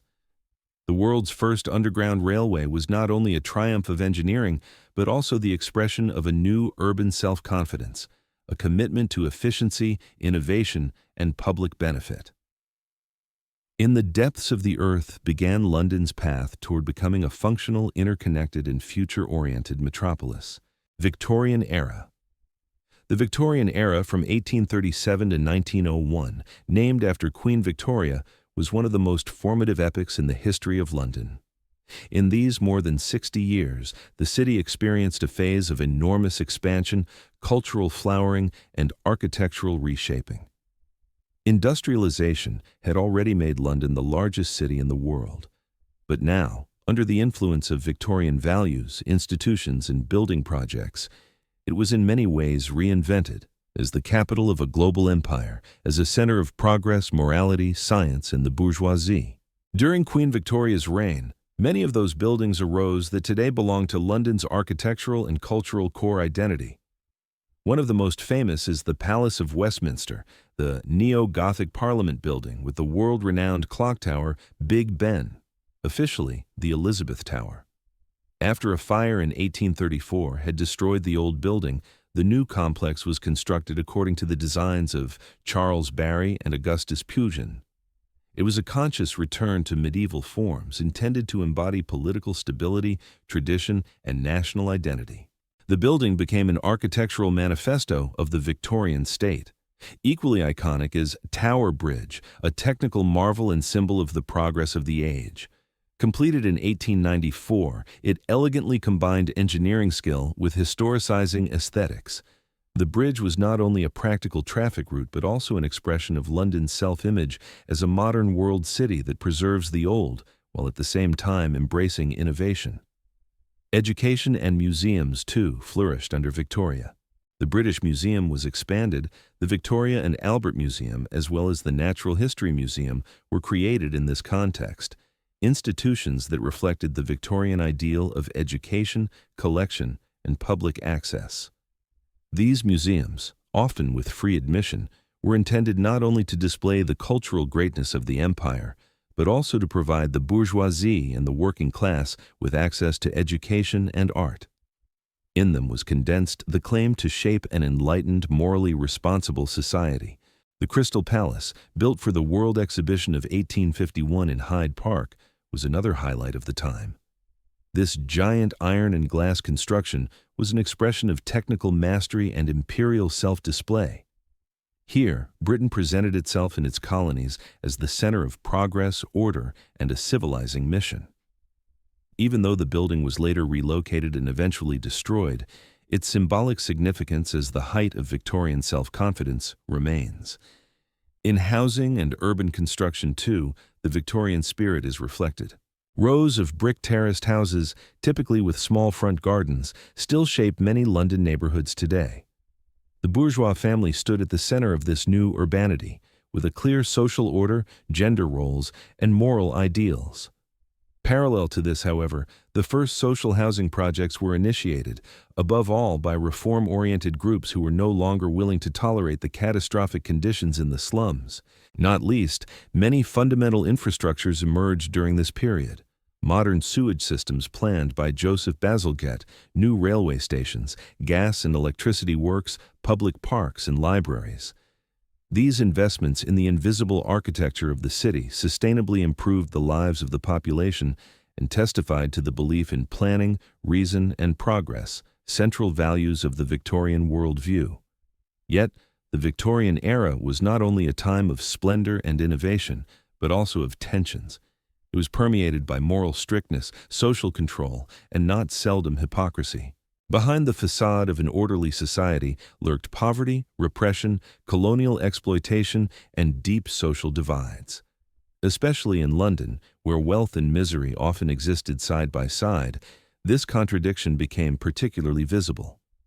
Nevertheless, Victorian London remains a symbol of dynamism, ambition, and urban will to shape. The buildings and institutions of this epoch still define the cityscape today, not only outwardly, but also as carriers of cultural memory. Within them lives on the ideal of a city that understood itself as a model, morally grounded, technologically leading, culturally rich, and profoundly convinced of its ability to shape the world. First World War. During the First World War, from 1914 to 1918, London remained physically largely spared of destruction compared to many European cities, yet the impact of the war on the capital of the British Empire was nevertheless profound, economically, socially, and psychologically. As the center of political, military, and economic coordination of the war, London was a place of permanent mobilization, constant unrest, and growing social strain. The war reached the city less through bombs than through its presence in every aspect of public and private life. Already with the declaration of war on Germany in August 1914, London transformed into a city under a state of emergency. The streets were dominated by recruitment campaigns. Posters called on young men to serve at the front, and public squares were used for military drills. Hundreds of thousands volunteered, many out of patriotism, others under social pressure or in the hope of social advancement. The train stations of London, especially Victoria, Waterloo, and Liverpool Street, became places of farewell where families parted, often forever.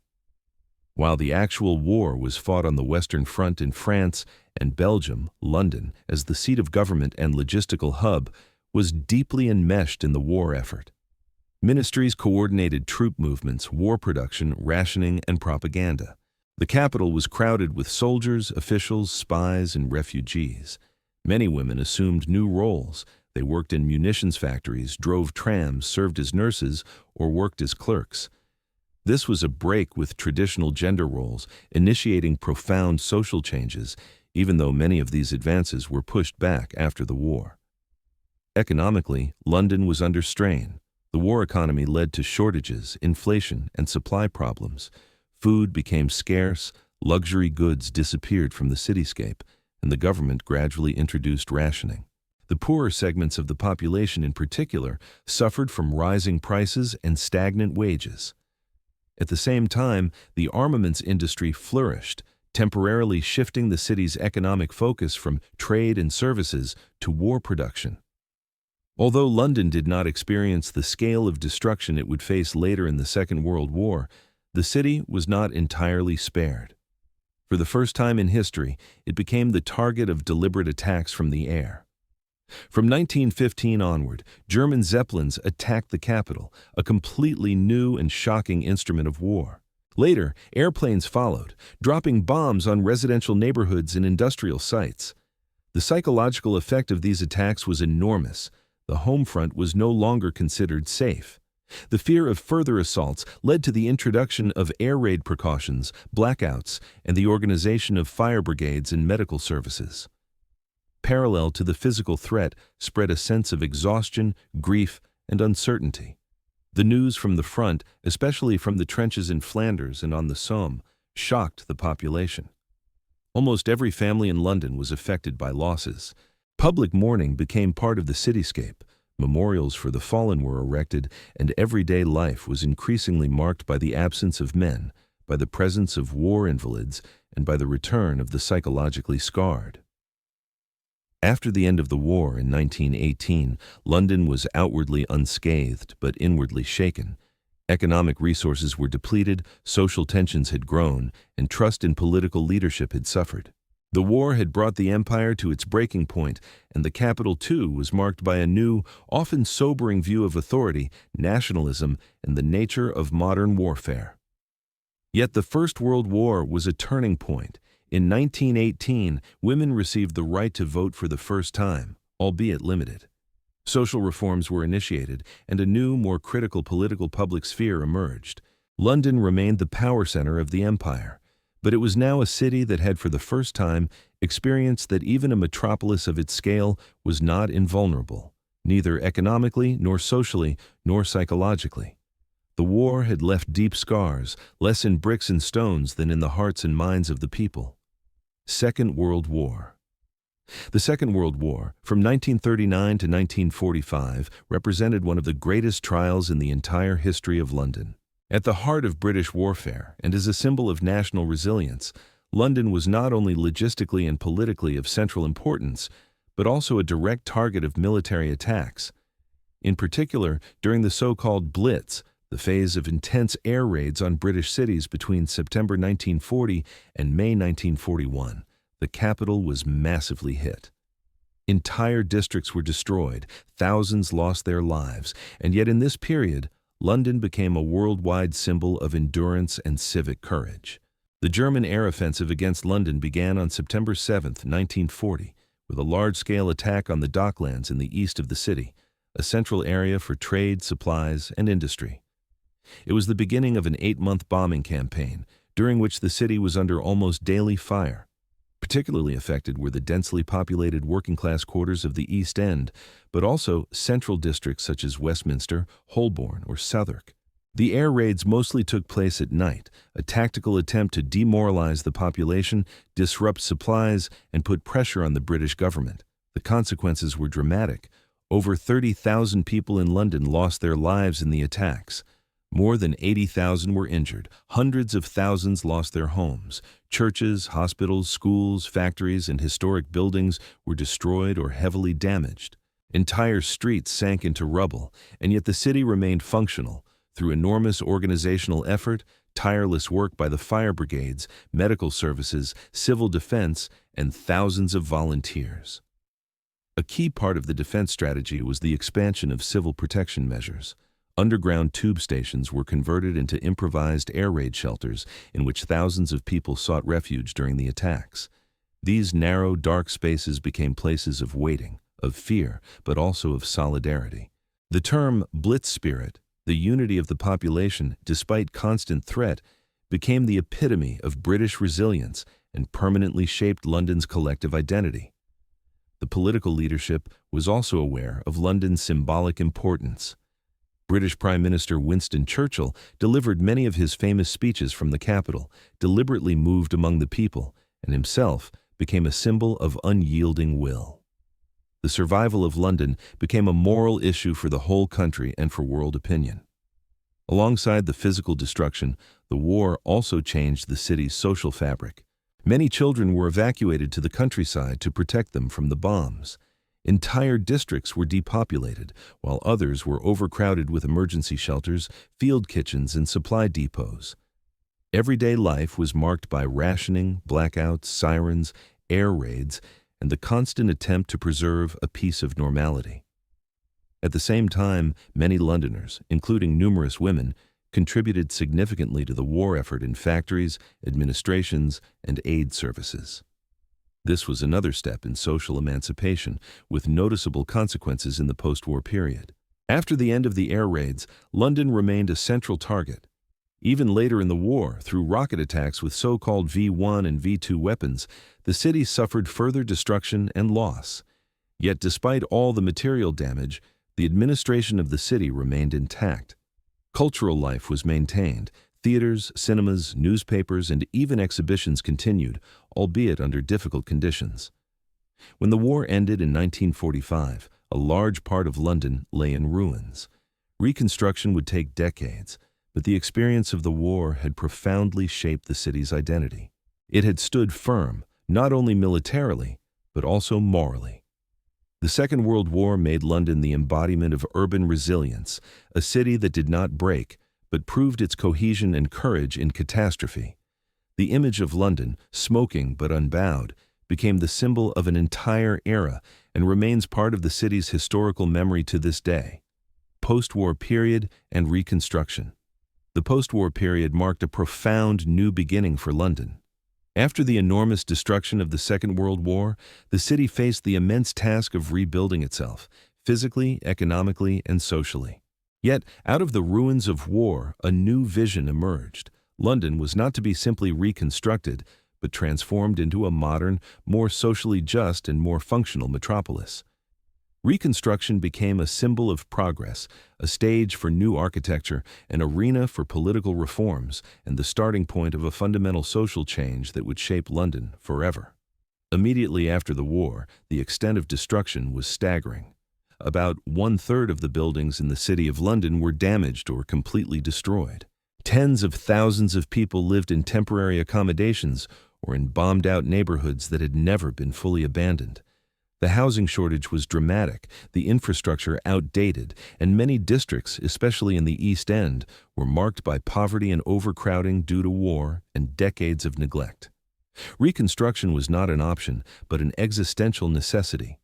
The political response was a broad state-led modernization program. At the national level, the Labour government under Clement Attlee in the late 1940s initiated comprehensive social reforms, the founding of the National Health Service, the introduction of social housing, the nationalization of key utilities. All of this helped to improve living conditions in London in the long term. Reconstruction was understood as a public task, not as a market project. The city was to become humane, healthy, and functional. A central element was the construction of new residential districts. Particularly in the eastern and southern parts of the city, large social housing projects, the so-called council estates, were built with the goal of creating modern and affordable housing for the working class. Many of these complexes were inspired by the ideas of modern urban planning, functional layouts, green courtyards, proximity to schools, shops, and public transport. High-rise buildings, which in the 19th century would have been unthinkable, increasingly shaped the cityscape. While some of these projects were later criticized as anonymous and problematic, at the time they were an expression of hope, rationality, and social progress. The inner city, too, experienced transformation. The destroyed city was replanned with modern office buildings, widened streets, and functionally separated areas for commerce, administration, and housing. At the same time, the first debates began over the preservation of historical building fabric, a tension that to this day shapes London's relationship with its past. But not only architecture and infrastructure changed, the city's social composition also began to transform fundamentally. In the late 1940s, and especially in the 1950s, came the first major wave of migration from the then Commonwealth. People from the Caribbean, India, Pakistan, Africa, and other parts of the former British colonial empire were recruited to help with Reconstruction and to work in the new service sectors, in healthcare, and in public infrastructure. The Empire Windrush, which docked in Tilbury in 1948 with a first group of Caribbean migrants, became the symbol of this new era. This immigration was a turning point in the history of London. The city slowly began to develop into a multicultural metropolis. The encounter of different cultures, languages, and religions brought on the one hand new impulses in music, cuisine, daily life, and culture. On the other hand, it also led to tensions, discrimination, and social exclusion, which would come to the fore in later decades. But the foundation for today's diverse London was laid in this phase. The post-war period was therefore a decade of contrasts, reconstruction and loss, progress and displacement, hope and social pressure. London was not only repaired but reimagined, a city leaving its imperial past behind and setting out on the path to becoming a modern, socially oriented, and globally connected capital.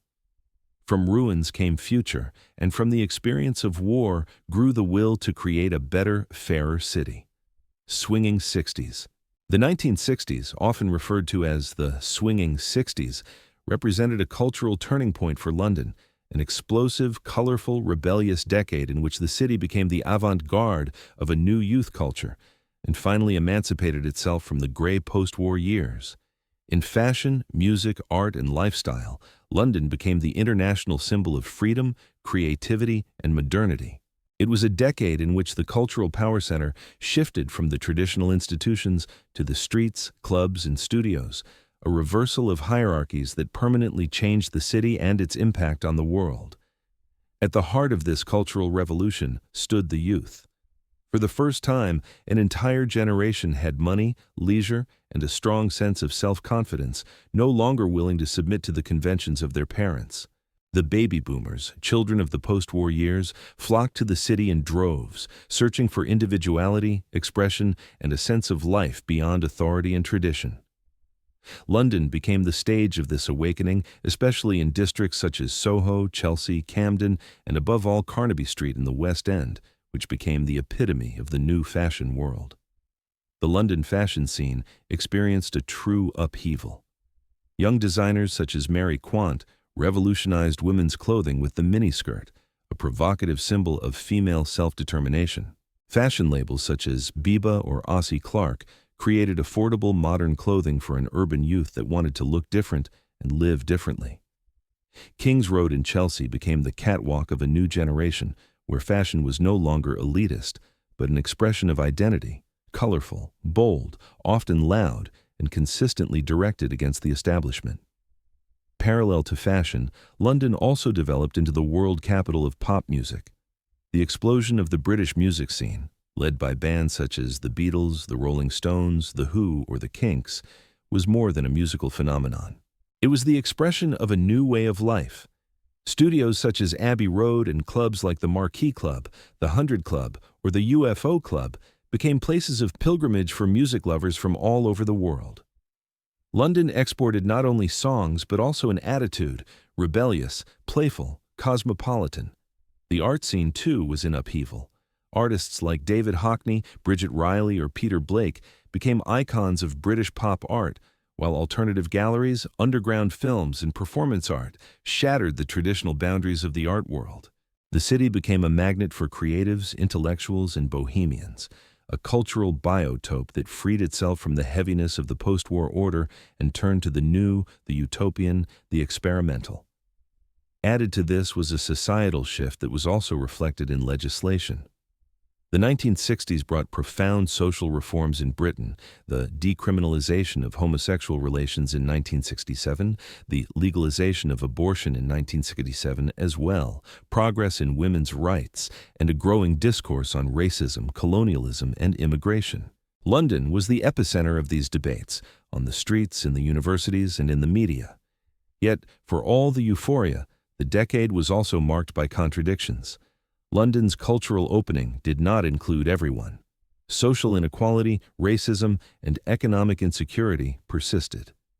The new freedom of some often stood in contrast to the invisibility or disadvantage of others, and more than a few observers saw in pop culture a commercialization of protest, a revolution in a miniskirt, but without lasting political structure. Nevertheless, the image of the swinging 60s remains powerful to this day. A decade in which London reinvented itself, young, loud, colorful, rebellious. The city became a model of urban creativity, a place of longing for a generation, the pace-setter of global trends. What Paris or New York had once been was now London, the center of a cultural awakening that radiated far beyond Britain and decisively shaped modern pop culture. Immigration and diversity. Immigration to London in the second half of the 20th century fundamentally changed the face of the city and made it into what it is today, one of the most diverse, cosmopolitan, and culturally rich metropolises in the world. People from almost every part of the former British Empire, from the Caribbean, South Asia, Africa, the Middle East, and later also from Europe, came to London to live, to work, and to find a new home. What initially began as economically motivated labor migration developed over the decades into a lasting social transformation. Multiculturalism became not just a term, but the lived reality of the capital. The first major turning point was the year 1948, when the passenger ship Empire Windrush docked at Tilbury with hundreds of people from the Caribbean. Many of them came from Jamaica, Trinidad, and Barbados, British citizens from the Commonwealth who were actively recruited after the Second World War to help rebuild Britain. They worked in hospitals, in public transport, in industry, often under difficult conditions, with low wages and without the social recognition that should have been theirs as part of the British family. This was followed in the 1950s through the 1970s by further waves of immigration from India, Pakistan, Bangladesh, later from Nigeria, Ghana, Uganda, and other African states. Refugees from crisis regions, such as Sri Lanka, Somalia, or Vietnam, also found refuge in London. In the decades that followed, the number of immigrants from European countries grew as well, particularly after the EU's eastern enlargement. The city transformed into a global mosaic in which countless cultures, languages, religions, and traditions intersect. This development, however, did not occur without tensions. Many immigrants in the first decades faced open forms of discrimination, racism, and exclusion. Housing shortages, barriers in education, and limited access to the labor market led to social inequalities. In the 1980s, several London districts, such as Brixton, witnessed unrest, expressions of deep mistrust between ethnic minorities and state institutions, particularly the police. Despite these challenges, a new hybrid London emerged in many neighborhoods. Districts such as Brick Lane, Peckham, Stamford Hill, Hackney, or Notting Hill developed into cultural microcosms with their own distinct identities. Here arose mosques, temples, churches, Afro-Caribbean and South Asian shops, restaurants, cultural centers, festivals, and radio stations. Music styles such as reggae, grime, bhangra, jungle, or UK garage, many with roots in migrant communities, shaped London's sound and contributed to the city's international appeal. London's transformation also became visible at the political and institutional level. Migrants of the first and second generation became members of parliament, mayors, entrepreneurs, artists, academics, as in the election of Sadiq Khan, the son of Pakistani immigrants, as mayor of London in 2016. Schools, hospitals, media, and city administrations gradually adapted to the new reality of a city in which there is no clear majority anymore, and diversity has become the norm. Today, more than 300 languages are spoken in London, and in many boroughs people with a migration background form the majority. the city increasingly understands itself as a place that lives not despite, but through its diversity. This diversity is not only cultural, but also an economic advantage. Businesses, creative industries, gastronomy, and science benefit from the global perspective that London offers its residents and visitors. Of course, the debate about integration, identity, and belonging remains relevant today, especially in times of geopolitical tension, economic uncertainty, and political polarization.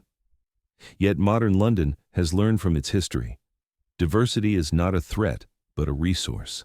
And although challenges persist today, the everyday life, the urban landscape, and the culture of the city show how closely migration and urban progress are intertwined. The history of immigration is therefore not just a chapter of the city, it is its very heart.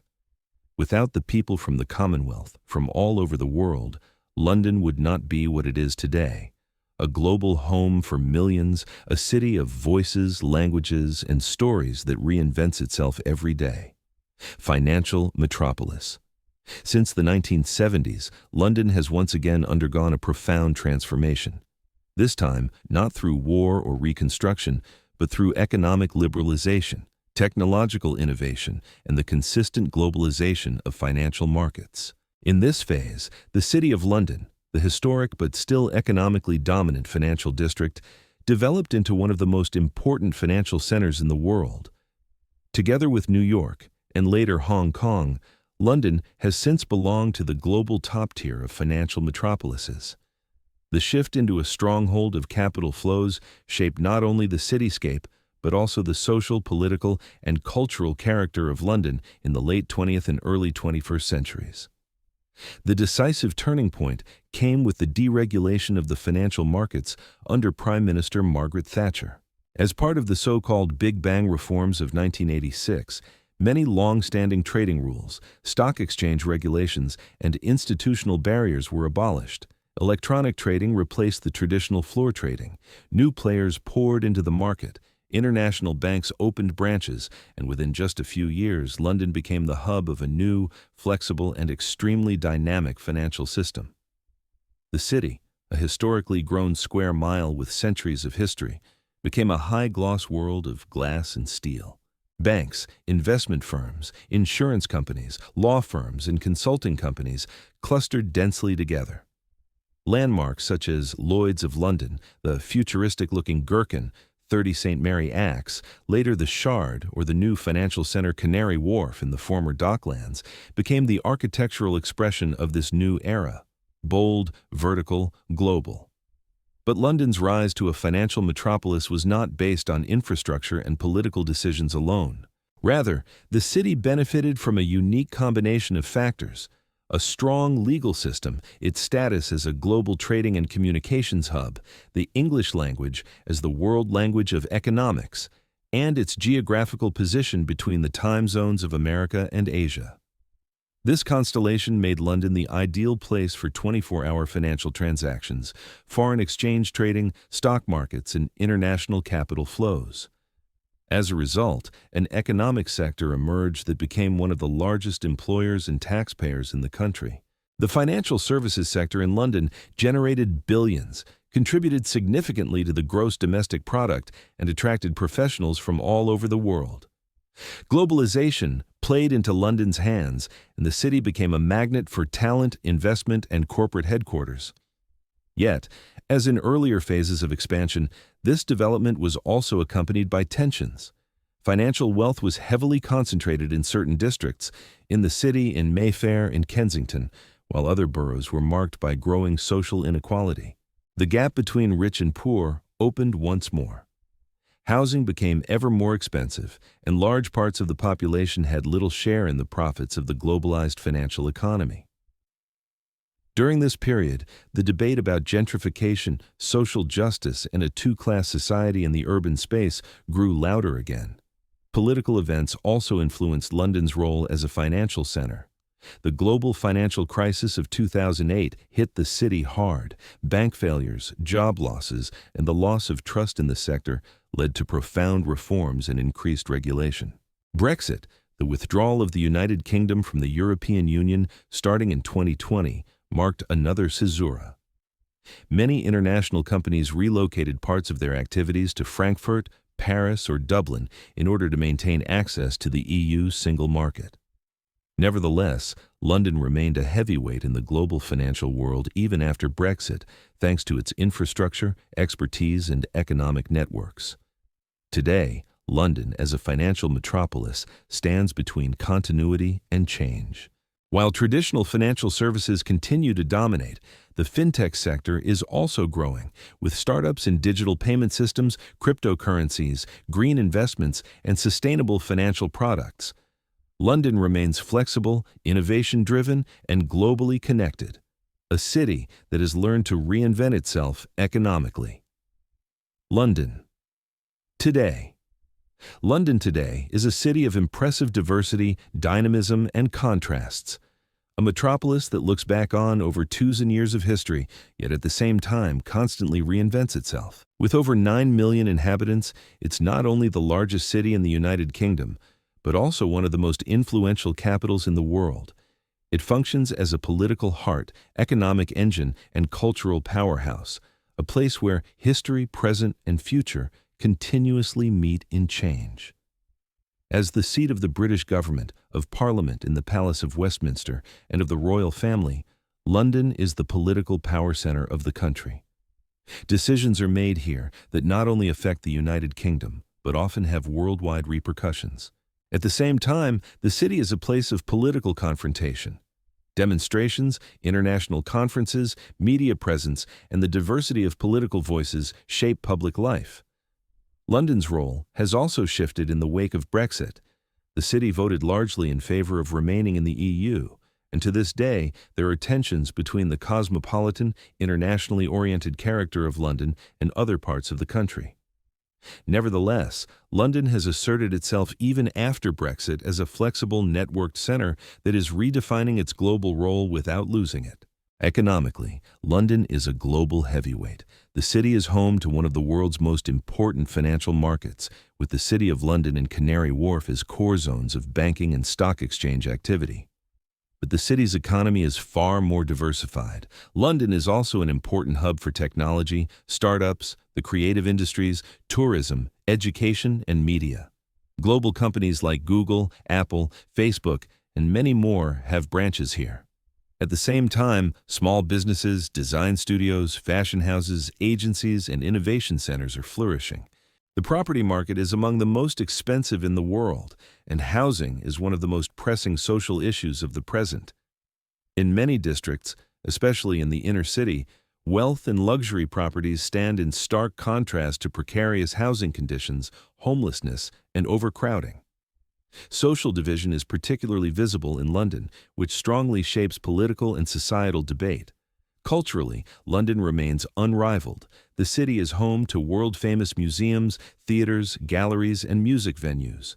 The British Museum, the Tate Modern, the National Theatre, the Royal Opera, the Globe Theatre, the Barbican, all express its enormous cultural breadth. Film festivals, art biennales, book fairs, and fashion shows make London a permanent place of cultural exchange. In music and subculture, London continues to assert its role as birthplace of trends and styles, from grime and drill to indie rock to electronic avant-garde. The city's creative energy draws above all from its social and ethnic diversity. London is a multicultural metropolis in the best sense. Over 300 languages are spoken, and more than a third of the population was born outside the United Kingdom. Districts such as Brixton, South Brick Lane, or Golders Green are cultural microcosms where global identities unfold. Diversity is not just visible, but omnipresent, in cuisine, at festivals, in public life. At the same time, London is also a place where identity and integration are constantly renegotiated. Questions of belonging, equality, racism, and social justice are part of the urban discourse. Movements like Black Lives Matter or feminist and queer activism find as much resonance here as conservative or nationalist counter-movements. London today is a city of extremes, glittering skylines and weathered social housing, digital progress and traditional rituals, international high finance and local neighborhood initiatives. These contradictions do not make the city simple, But they do make it vibrant, complex, and fascinating. It is a place where history is not locked away in museums, but tangible on the streets. And despite challenges such as housing shortages, environmental strain, traffic, or political polarization, it remains a magnet for people who want to create something new, seek community, or simply be part of an urban adventure. London today is more than just the capital of a country. It is a global center with its own pulse, its own language, its own diversity. A city that never stands still, that is permanently in motion, and that finds its identity precisely in this constant transformation.